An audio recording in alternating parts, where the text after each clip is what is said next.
Well, good morning, Interbet fans, and welcome to the preview for Greyville. We're Sunday, the 14th of March. We're on the turf. We've got 23 pentometer, 4-meter false rail, and a very good 9-race program. Yesterday turned out pretty much according to plan, and certainly found a couple that looked like they were good prices yesterday, and I think the same for today. So let's kick off with race 1, which is a 1400 meter maiden juvenile plate for the fillies. And a pentometer makes it, the horses from off the pace should be able to start making up the ground and be able to make up the ground. So the draw might not be that critical today. So let's have a close look at it without taking the draw into too much consideration. And Poppy of Bayou's the horse that's been backed. Duncan Howes is running. Now gets Richard Fareed because Donovan Dillon's not riding. Ahead of the speed rating and has been backed into 13 to 10 from 5 to 2. But I'm not sure that Bejeje is not the right horse for Glenn Cotson. Anton Marcus gets aboard it. They backed it first time out. They put the money down. And I think that this 1400, if she gets a trip, she should be able to win it because she's very fast. She's got ability. The first run she got run out of it the last bit, and I think that she'll improve quite a lot in Bejeje. So she looks like the big one for me. Miss Jacqueline like it will definitely improve over the distance and gets the right jockey on it. The stable rider gets to ride it. So those three should fight it out. Have a look at Elusive Dream in running because I saw one yesterday. I mean, how the Stipes don't have these guys in. Don't worry, next time it runs, we will certainly be highlighting what happened.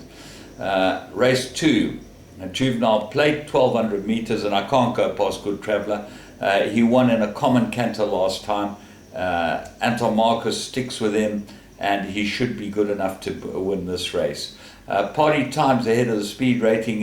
Very nice run on the Polly first time out, but this is a different kettle of fish. And I think this was Good Traveller. Looks like a pretty sharp horse. I'm going to follow him. I think that he looks like he can run. And when you get a visionaire that can run, they're pretty good. Race 3, 1000 meter maiden plate. Promise to Dream, the raider from the Waiho Mowing Yard. The stable's in good form, but it does come off a rest, but it should be able to win this because this is a very, very ordinary field. So the second favourite is Shampompo Champizi. Lyle Hewitson rides this, number 9 on the card, but going to have to be something to be able to beat the favourite over 1000 meters. Serena Slam shows pace in her first start, so she might be a big improver in this race, and I'm going to have a very close look at her going down. Razor Standard, ahead of the speed rating, ran on. I think it still might be short for this one. And Zuberi ran on his last 2 and certainly looks like it's got some sort of chance. Might be the big danger. Trump's Express gets blinkers. Take note of that, but I believe that the Raider should be able to be good enough if it's fit and well and travels well. Race 4, maiden plate, fillies and mares. They go 1000 meters, and I'm sticking with Hello Tomorrow. She went too far last time. The 1200's too far for her. She looks very ordinary, but looks like 1000 meters a game. She's beautifully bred and comes back in trip, but gets a very good draw, and I think that might make a big difference to Hello Tomorrow.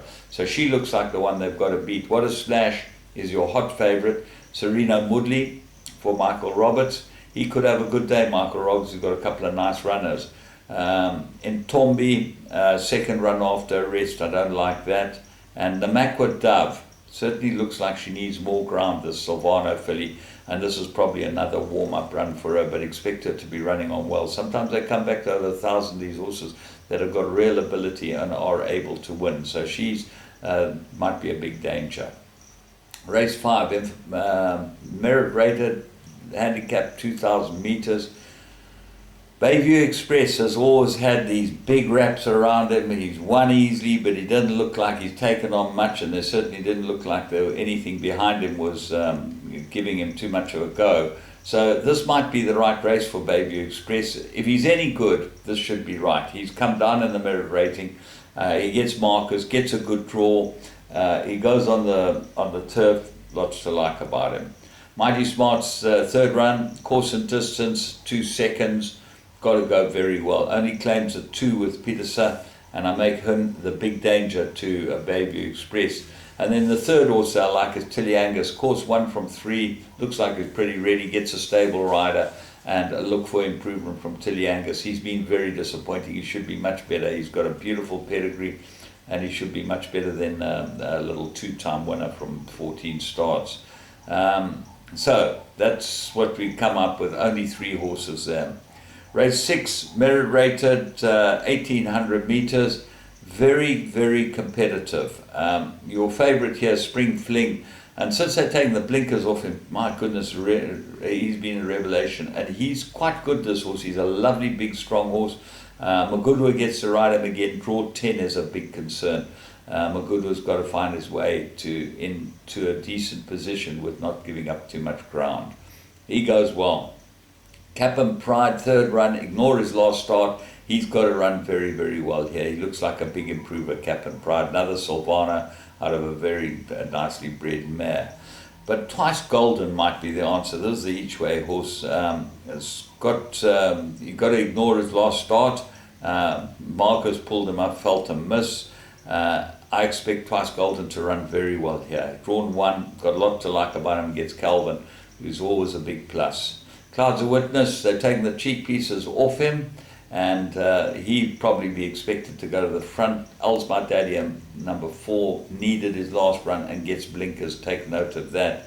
But Peaceful Day, Justin Snaith, Richard Fourie might be a big improver in the race. So it's very, very competitive. I'm going Twice Golden each way.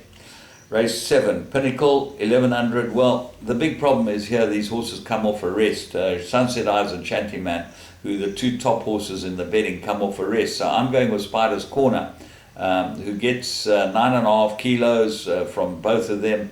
That's a big, big plus. He looks like could be very useful, this horse, Spider's Corner, but he's really thrown into the deep end here, and this looks like a tough ask for him. There's some pretty good horses in here. Hard to play. I make him a big danger. Richard Fourie gets to ride him for a Wendy Whitehead. Pearl of Asia's got form, gets Kennedy because Dylan's not riding. Good Rhythm's got very good form. So it's not cut and dried. African Warrior, they had big raps on this horse early on. They should have sold him. They had an opportunity to sell him for a lot of money, and they didn't. So that always is never a big plus. But a tough race, depending on the fitness of the 2 best horses in the race. Race 8, merit rated 78, 1200 meters.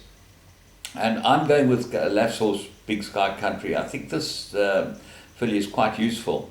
She certainly won last time well, but she was lucky, although Danielson was all over the place. Hugs Accepted probably should have got the race from the interference, but she gets a 2.5 claimer, so she's a winner without a penalty, basically.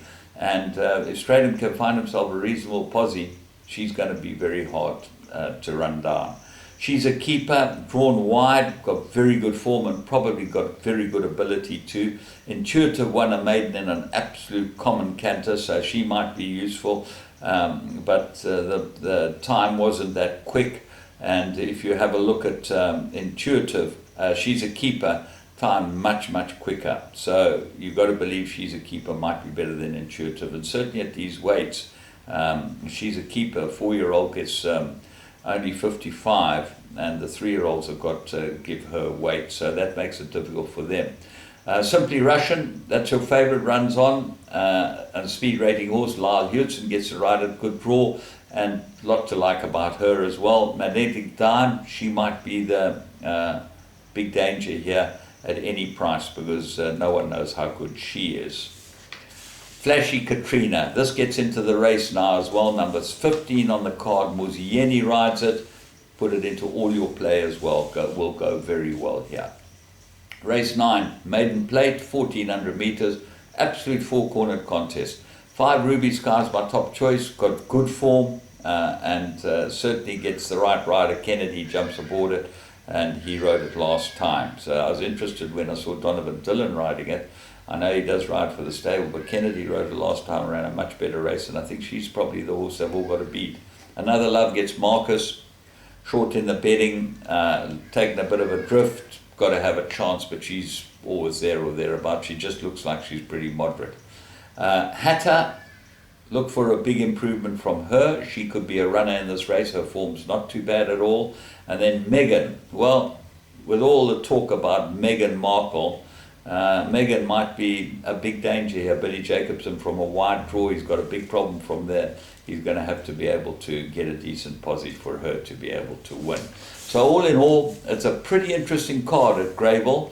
And I think that there's opportunities in some of these races at horses that have got pretty reasonable prices.